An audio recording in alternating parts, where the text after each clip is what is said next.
volta com Rede Notícia nesta sexta-feira e hoje a gente recebe o professor da PUC Minas e jornalista Vinícius Borges Gomes falando de uma pesquisa, do Datafolha que apontou a Igreja Católica com 85% de confiança dos brasileiros, ficando como a primeira entre as instituições indicadas.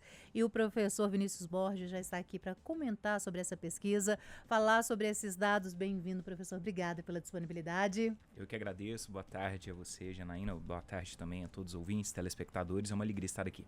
A gente que agradece.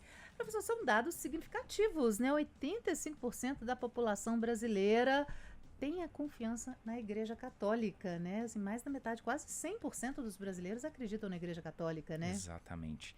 Esse dado, ele se torna ainda mais surpreendente quando a gente pensa no percentual de população católica no Brasil. Sim. O IBGE divulgou recentemente os dados do censo de 2022 e a população católica está entre 56%. Ou seja, as pessoas que confiam na igreja não necessariamente são católicas. Uhum. E isso mostra que a igreja, enquanto instituição, tem conseguido passar uma imagem muito positiva. É verdade. E essa pesquisa, nessa pesquisa que foi encomendada pelo Conselho Federal da Ordem dos Advogados do Brasil, foi divulgada essa semana, só para o pessoal entender, quem que nos acompanha, inclusive, foi divulgada nessa segunda, dia 11, aponta que 45% dos brasileiros, eles confiam, 40%, perdão, da população confia muito na igreja e 45% confia um pouco, Daí, esses 85%.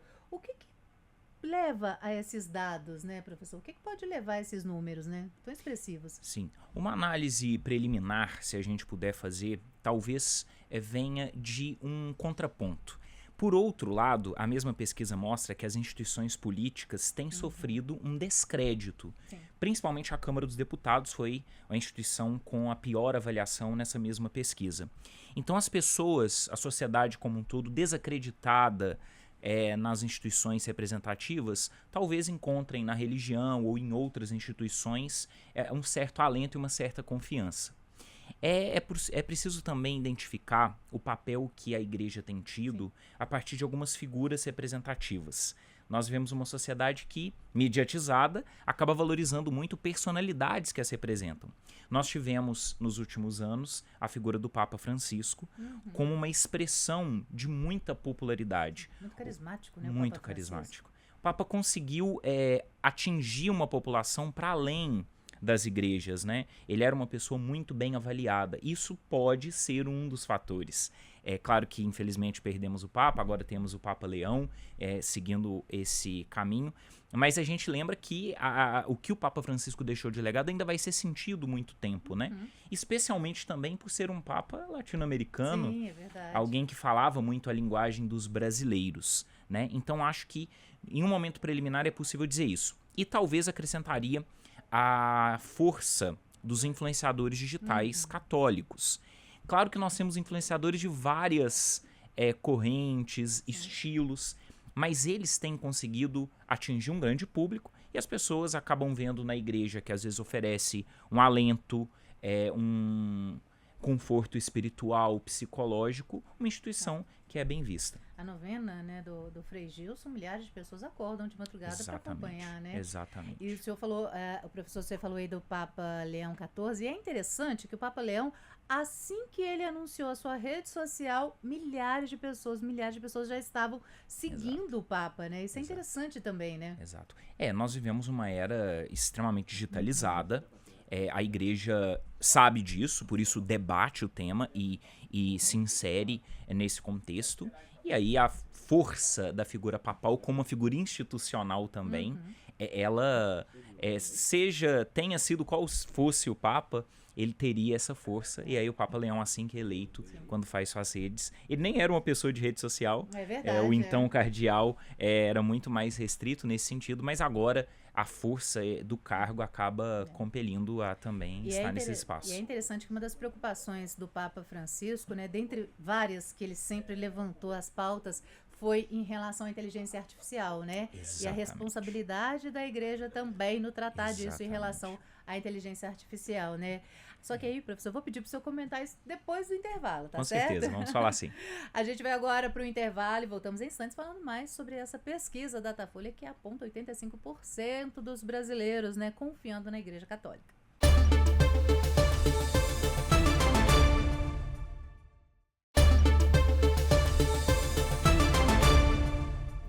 Estamos de volta com Rede Notícia e recebendo hoje o professor e jornalista Vinícius Borges Gomes, falando sobre essa credibilidade da Igreja Católica com os brasileiros. E, professor, no último bloco a gente tinha feito a pergunta, né, em relação à inteligência artificial, né, justamente a responsabilidade da Igreja em relação a isso também, né? Exato. Nós conversamos no intervalo, o Papa Leão XIV indicou que um dos assuntos que serão tratados aí no seu magistério, muitos dizem que uma possível encíclica deve abordar esse tema, porque a inteligência artificial, que é um fenômeno bem recente, bom, não é tão recente, mas a explosão dela é muito recente, isso desafia a humanidade eticamente, porque vai impactar o mundo do trabalho, impacta o mundo do próprio regime de verdade. Nós temos visto aí o crescimento das chamadas fake news, né? E a inteligência artificial consegue reproduzir vídeos e áudios com uma facilidade tremenda. Não reproduzir, mas construir, falsificar. Então, é um desafio humanitário que a igreja precisa dar uma resposta, porque a igreja pensa eticamente as condições humanas, e aí também ameaçando o trabalho. Eu acho que o Papa Leão, até pela escolha do nome, já que o antecessor dele também falou muito sobre, não o antecessor, mas o outro Papa que usou o nome de Leão, o último Leão, também falou muito sobre o mundo do trabalho. Então, o mundo do trabalho hoje é ameaçado pela inteligência artificial. E é interessante essa questão da fake news que você apontou aí, que a igreja também, ela tem essa pauta também de contra as fake news, né? De ficar atenta a fake news e tentar parar um pouco da população, de uma forma geral, disseminar essa fake news, né? Exato. Janaína, tem essa responsabilidade também. Com certeza. Né? Quando a igreja ela olha para essa pesquisa, eu acredito que os bispos devem ter tido acesso, vão pensar sobre isso. É um número positivo, mas é um número também que indica uma responsabilidade. Significa que é uma instituição que tem credibilidade para falar, então ela precisa falar.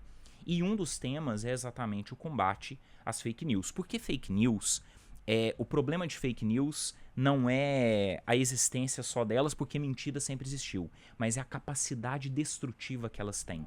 Uma mentira hoje ela chega a milhões de pessoas em segundos.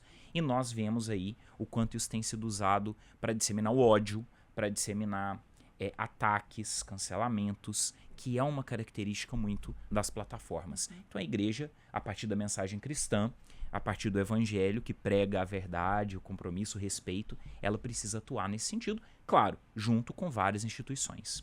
É verdade. E essa responsabilidade, como o senhor mesmo bem tocou aí, é interessante porque a igreja, ela tem noção dessa responsabilidade, né? Sim. A igreja aborda assuntos importantes para a população de uma forma geral, sempre de um ponto relevante, e isso é muito interessante também, né, professor? Sim, sem dúvida. A igreja ela se manifesta geralmente, institucionalmente falando, através de notas da Conferência dos Bispos, né? Então, aqueles que estão nos ouvindo, que são católicos, que talvez nem saibam, é bom que acompanhem os posicionamentos da CNBB. A CNBB sempre se posicionou nos mais diversos assuntos. A CNBB estuda. O próprio tema da inteligência artificial já foi tema de estudo na CNBB. E a gente pode pensar em grandes temas, como, por exemplo, o combate à violência no campo, que é um trabalho que a CPT, Comissão Pastoral da Terra, faz, um órgão ligado à CNBB, e vários outros. Então, a CNBB ela não pode estar, e ela não está, claro, afastada do debate social. Ela precisa estar envolvida, porque a igreja tem um pé na realidade, e os bispos sempre pregam isso. Por isso também que ela tem que aproveitar essa credibilidade que a pesquisa aponta para ajudar a sociedade, uma sociedade que vive grandes crises. Nós vivemos um momento histórico de profunda crise, uma crise humanitária, uma crise ética e uma crise ambiental ou socioambiental, como o Papa tanto falou, E aí a igreja precisa ajudar a dar respostas com isso. Não só a CNBB, mas Sim. todos aqueles que são católicos batizados que também participam e atuam nesse sentido. É verdade, todas as esferas, né, têm Exato. essa responsabilidade. Mas diante dessa pesquisa, a partir dessa pesquisa, né, quais os próximos passos que o senhor acredita que a igreja pode ter ou continuar a ter, professor? Olha, eu acredito que a igreja, principalmente a igreja do Brasil, ela precisa, primeiro, olhar para esses dados e pensar na sua responsabilidade, pensar que os desafios colocados precisam de uma resposta, então ela precisa continuar dando essa resposta de uma forma cada vez mais contundente e corajosa. O Papa Francisco dizia que ele queria uma igreja em saída, enlameada. Eu acho que isso não se perde, é um mantra que precisamos repetir. A igreja precisa continuar em saída, precisa estar junto daqueles que mais sofrem, só assim ela vai conseguir continuar tendo credibilidade e também dar respostas. As respostas que precisam ser dadas vão ser dadas a partir do momento que a igreja sair de um olhar para si mesma. O Papa Francisco usava essa expressão, uma igreja que olha para si mesma, uma igreja que não avança. Então a igreja precisa cada vez mais olhar para fora, para os desafios e ser uma igreja que aponte respostas. Não que ela vai resolver tudo, não é isso, mas é uma instituição que está inserida nesse contexto e pode contribuir de uma forma muito profunda, profícua e positiva. Certo, queria agradecer ao professor e jornalista Vinícius Borges Gomes por abordar, né, por trazer essas informações, esses dados tão importantes. Professor, muito obrigada, viu, pela Eu sua que agradeço a participação você, aqui. toda a sua equipe, a todos que nos acompanham. É sempre um prazer estar aqui. A gente que agradece.